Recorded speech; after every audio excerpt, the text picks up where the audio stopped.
Hello everyone, Rodney Dangerfield cousin coming to you live via webcam from my parody entertainment show. And what's making my show today is there's a woman, a 44-year-old woman that was in the Great Stones Mountain National Park in Tennessee, and she was raped by a white man, allegedly in his 40s. And now you're going to hear the rest of the story after I tell you my disclaimer. Some of the names have been changed to protect the innocent and the guilty, and some of the pictures have been changed to protect the innocent and the guilty, and everything in my parody entertainment show is a parody. Do not take anything I say seriously. Do not take anything I say personal. Do not try anything I say at home. If you do, check with your attorney first, and then still don't try it. I'm a professional. No amateur should ever try anything I say. And everything in my parody entertainment show is science fiction. It's all make-believe, and my whole show is for entertainment purposes only, and everything that I say cannot be verified. If for some reason you disagree with my disclaimer, now is the time to get your happy ass off my channel immediately. I don't want you to hear a thing I gotta say in my parody entertainment show, and that's your final notice. Anyways, a lot of people always coming up to me saying, Rodney Dangerfield cousin, come on, what the fuck are you saying? A woman was raped and you're saying it's a joke, it's a parody? What the fuck is wrong with you? Well, listen, the white man wrote all kind of crazy laws, and I do this just to protect myself. I mean, it's not something I'm all gung-ho to tell you nice people that. If I felt like I could put on my entertainment shows without my disclaimer, I would do it. It's nothing personal. Don't take anything I say personal, but I just got to do it to protect myself. But anyways, there was a woman hiking in the Great Smoky Mountain National Park in a white peckerwood, a white man with a crew cut and glasses like mine, sort of. It wasn't me. And he was in his 40s. I'm 64 years old, so it wasn't me. I've never been there anyway. So anyways, this peckerwood, a white peckerwood, put a knife to her and cut her in a few places, and some kind of way she was able to get away.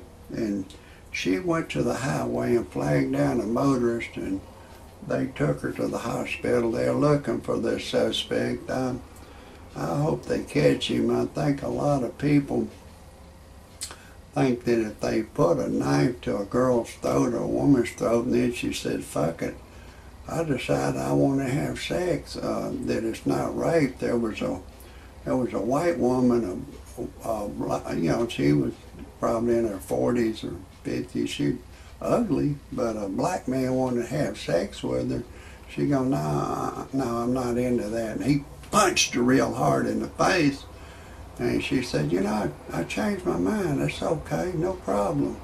So she was having sex with this black man, and she said, oh, damn, your cock feels good.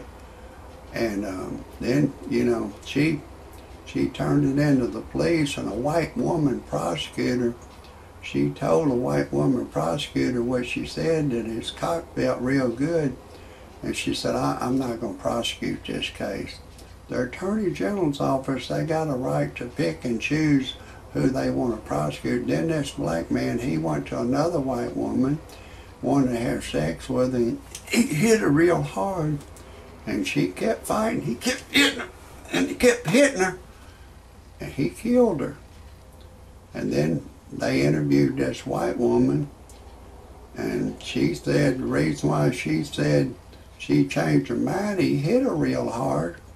And this white woman prosecutor, she wouldn't prosecute him because she said his cock felt real good. And I don't blame her for saying that.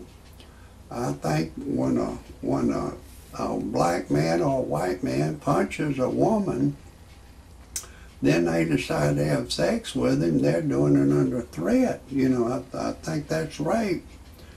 And I've got one of my daughters in the 80s.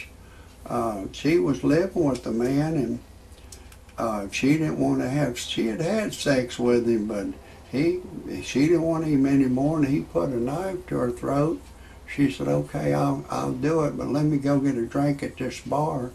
He took her down there, and she called the police, called me, and the police said, "Well, we didn't see it." So she went back home. He come back and put the same knife to her throat and had sex with her. And then she tried to have him arrested, and they wouldn't do it. I took her down there. I said, "Rodney Dangerfield, cousin, has your daughter ever had psychological treatment?" I said, "Yeah, so what? So what? If she's nuts, that's all the more the merrier the reason to have his ass put away." Because back in those days, there was a man that had sex with a woman that had 29 different personalities, and she was a nut. And a man, she said she was willing to have sex with this man, but she was declared a legal nut. And they prosecuted him and gave him 10 years in the penitentiary for rape. But the white devil's law, they can pick and choose who they want to prosecute, just to let you know that they can do it. At this place called the Mid-South Fair, they got a gambling game in there. They got a lot of gambling games, but one of them is a .22 rifle. Pow! Pow! Pow! It's a gun. It's a gun that you can pay them like $1 or $5, and then if you're successful, you cut this red star out, you'll win a big bear. If you're not, you lose your $1. But anyways, even if it was just 1 penny, and then you have a chance to win or lose, that's called a bet. It's called a wager. It's called gambling. They need to have a gaming license where the gaming commission will come over and check that game out. Like the casinos, if they could, they'd have that firearm game in the casino because it'd make money. But like if the casino got a new slot machine in, they have to carry it to the gaming commission. They say, "Well, show us how it works." I say, "Well, customer puts $100 in here. We let him hear some bells, whistles. Oh, you're a winner, you're a winner." And then we'll give them back $10. They say, "Well, we'll approve this." If they carried one of them .22 rifle firearm games over there, they say, "You mean you want us to approve a gun and a firearm in connection with a felony, illegal gambling?" And I say, "Well, show us how it works." I say, "Well, if you give us $100 worth of quarters, we don't give them nothing back. Give us $1 million worth of quarters, we don't give them nothing back." I say, "Hey, pal, we're not going to approve that game." So the Attorney General's office can pick and choose who they want to prosecute. Anyways, I'm Rodney Dangerfield's cousin. You know my cousin, he don't get no respect. I don't get no respect. I took my wife to a dude ranch. She left me for a dude. So I went on the internet to freepornphonesex.com. All it is a recording of a girl. She'll say, "Hey, lover boy, I'm having a party in my mouth. Would you like to come? If we was alone together, unzip your zip." I can't tell you everything she said, but I will say it got my ding-a-ling excited.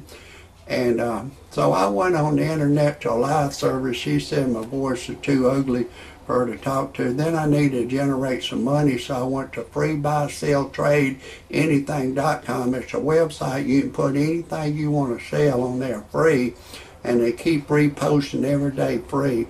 And I put my car on there, I sold it, and then I went to the personal section. I divorced my wife. I went to the personal section, put an ad. I was looking for a young girl to go to church and pray with me. And a 21-year-old girl answered the ad. I've impregnated her. We're engaged to be married. Everything's going great. If anybody has any comments, criticisms, or anything you want to say about my show, I appreciate it if you'll type it in underneath. If you want to watch any more of my shows, type in Rodney Dangerfield Cousin on YouTube. That's a wrap.